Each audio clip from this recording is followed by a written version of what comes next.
I'm not gonna lie, I did not expect him to show up.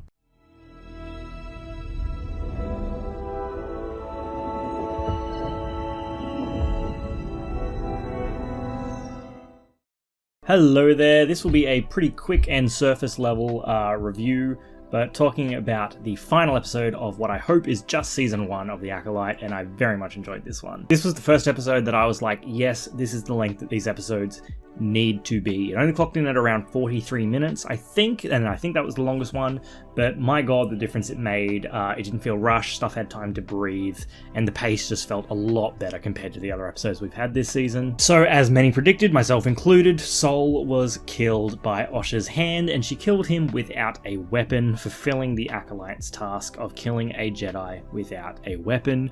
We all knew it was going to happen, especially at the start of this episode where Osha says she saw May doing this, but she obviously saw herself. Vernestra also setting up Sol to take the fall for everything was something I thought would happen, but wasn't 100% on, but it is very, very fitting. Sol's story at its core is really a tragic one, and I do think it does fall into the cliche, tropey territory of, you know, oh, I did what I did to protect you. I couldn't tell you this because I was trying to protect you, you know, that type of thing, which usually kind of annoys me. But I think they handled it as well as they could have. You know, it's still a little bit frustrating, but I think they did okay with it. Sol versus Chimera on Brendok was also very, very satisfying. I am not a massive, like, lightsaber fights are the be-all, end-all of Star Wars kind of guy.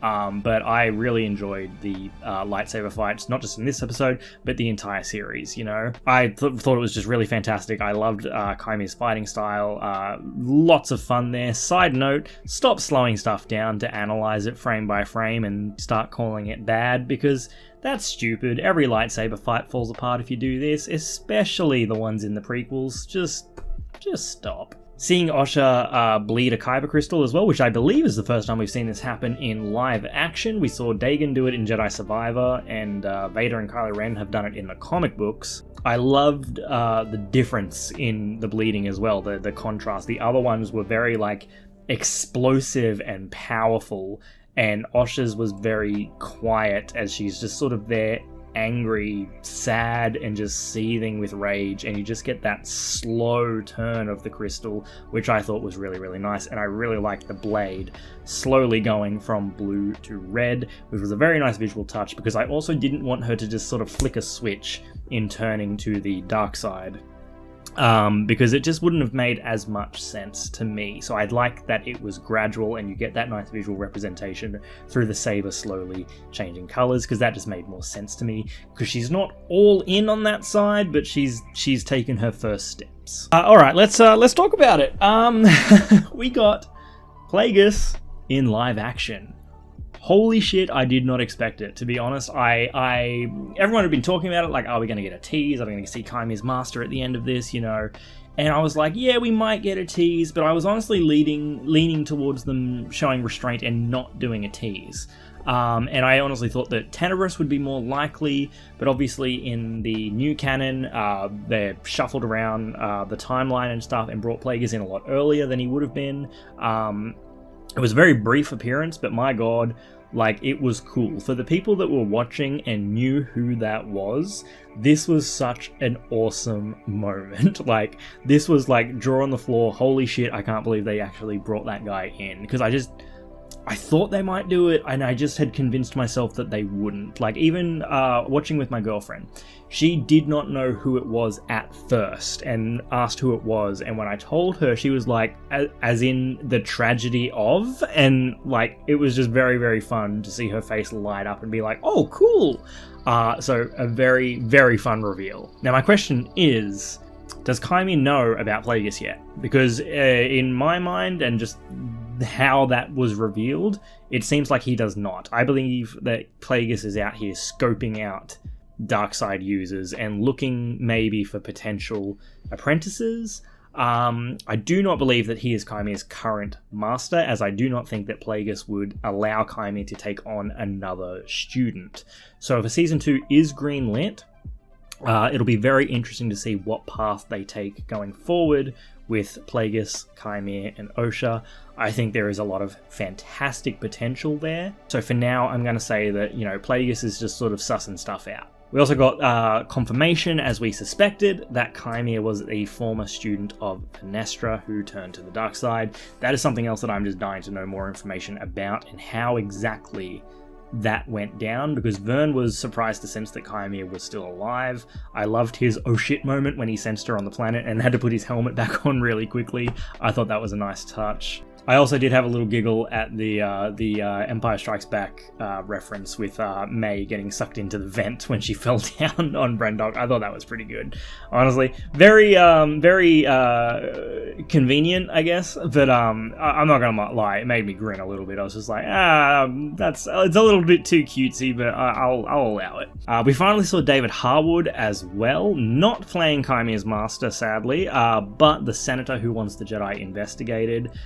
Which was sort of not even a B plot, but more of like a C plot that has been lingering in the background of the show throughout the season. Now, I'm a big fan of Harwood, especially after Alan Wake 2, so I hope that his character returns in a potential season 2 in a more substantial role, because I really, really like that actor. He is fantastic. At the end, Osha and May reuniting and then separating again, with Chimera wiping her mind. Nice callback to episode 2 of the series, by the way. That was interesting. At first I was like, why can't they all just go? But then remembered that, look, Chimera is not letting May come with them after all that's happened, and yeah, I was like, okay, yeah, fair enough, that makes sense. I didn't love the memory wiping stuff, but I also don't hate it either. But it is one of those things where, like, okay, Osha is going to bargain for her sister's life, because Chimera doesn't want May. He doesn't want her anymore. She failed him, betrayed him. He wants her dead, basically. So her saying, look, I'll come with you if you let her live, and the only thing we can really do is wipe her mind, because the Jedi could just pluck it out of her mind anyway. So I get it. I don't love it, but I get it, and it makes sense, and it does technically work, but it's one of those things where I'm just like, I wish there was something different. I don't know. Also, confirmation that Anastasia created the twins using the Force, something that we had all pretty much guessed and were running with at this point, but it was nice to actually see it completely confirmed. And just side note, and I'm going to say this directly into the microphone just so you can hear it, Anakin was created by the Force. Anastasia created the twins with the Force. There is a difference. If you do not understand that, that is a you problem. I do wish there had been a little bit clearer communication from Sol during that last scene, telling Osha that Anastasia turned into a smoke demon, you know, and that's why he struck her down. And then maybe have Osha say, oh, that's, you know, this ability, you know, where we use to hide, you know, or we use it to move around safely or become one with the Force, whatever.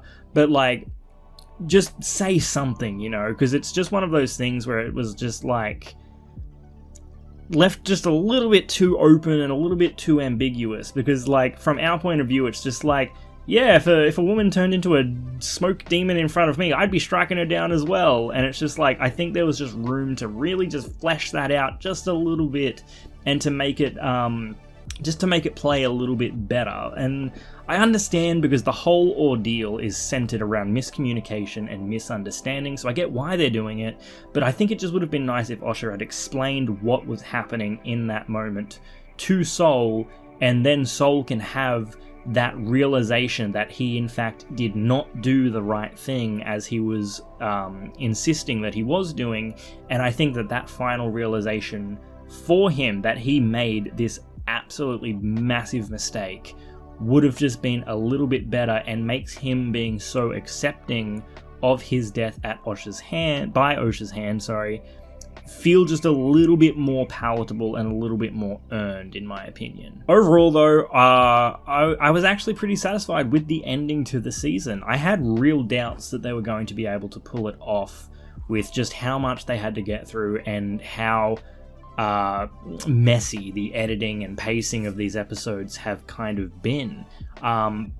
Obviously, there are threads that have still been left open. Venestra and Chimera have history, Chimera and Osha going forward, the investigation into the Jedi, the Plagueis tease, the Venestra going to talk to Yoda. But I honestly do think they did a good enough job of tying up enough of the loose ends that it was actually a pretty satisfying conclusion. Now, if we don't get a season 2, that'll be very disappointing, because this has certainly been a story that I want to see continue, and I would like answers to the questions that have been raised by this final episode and things that have been left open. And I just like being in an era that is not the Skywalker saga. I enjoy it a lot. I love the High Republic era, and I would love to see this story continue. All in all though, enjoyed this episode a lot, enjoyed the show a lot, certainly not without its issues and flaws with pacing, dialogue, editing, but still very enjoyable, lots of Legends and EU snippets throughout, and I honestly had a lot of fun with it. And I've enjoyed talking about it all season long. If you like this and you like talking about Star Wars, make sure you follow me here and on TikTok. I talk about Star Wars all the time. Post more on TikTok probably, and then post here sometimes, you know. But yeah, make sure you follow me here if you would like to. And yeah, that's about it. Thank you for watching. May the Force be with you. Always.